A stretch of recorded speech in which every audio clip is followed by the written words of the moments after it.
ఒక పాస్టర్ చేసినటువంటి దారుణ కృత్యంతో 4 ఉరి శిక్షలు ఒకేసారి వెయ్యాల్సినటువంటి పరిస్థితి అయింది. తాజాగా ఇది కోర్టు ఇచ్చినటువంటి తీర్పుతో ఇది కాస్త సంచలనాత్మకమైంది. ఒకవైపున తాజాగా జరుగుతున్నటువంటి కేసుల నేపథ్యంలో ఈ ఇష్యూ కాస్త పెద్ద చర్చనీయాంశమైంది. పాస్టర్కి ఏకంగా 4 మరణ శిక్షలు విధించడం అన్నటువంటిది దేశవ్యాప్తంగా కాదు ప్రపంచవ్యాప్తంగా కూడా చర్చనీయాంశమైంది. 4 మైనర్ బాలికల మీద అత్యాచారానికి పాల్పడినటువంటి పాస్టరు ఫోక్సో కోర్టులో 4 మరణ శిక్షల విధింపుకు కారణమయ్యాడు.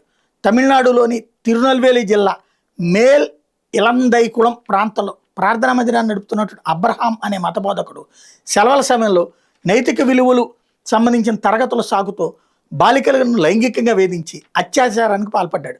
ఆ బాలికలు తమ తల్లిదండ్రులకు విషయాన్ని వివరించడంతో వాళ్ళు గంగై కొండాన్ పోలీసులకు ఫిర్యాదు చేశారు.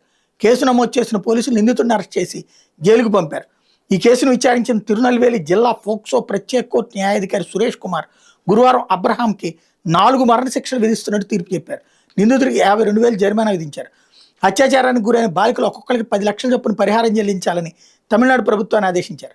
కాగా బాలికల మీద అబ్రహాం వేధింపులు 2019 కోవిడ్ లాక్డౌన్ సమయంలోనే ప్రారంభమయ్యాయని 2022లో అతని నిర్వాహకం మీద ఓ బాలిక తన తల్లిదండ్రులకు ఫిర్యాదు చేసే వరకు కొనసాగాయని జిల్లా ఎస్పీ విశ్వేశ్ బాలసుబ్రహ్మణ్యం శాస్త్రి చెప్పారు.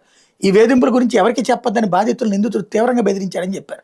2022లో ఫోక్సో చట్టం కింద అబ్రహాంని పోలీసులు అరెస్ట్ చేశారు. ఇప్పుడు ఈ శిక్ష మళ్ళీ దీని మీద అప్పీల్కి వెళ్తే పైన యావజ్జీవం కింద మార్చేస్తున్నటువంటి సందర్భాలు ఉన్నాయి న్యాయస్థానాలు.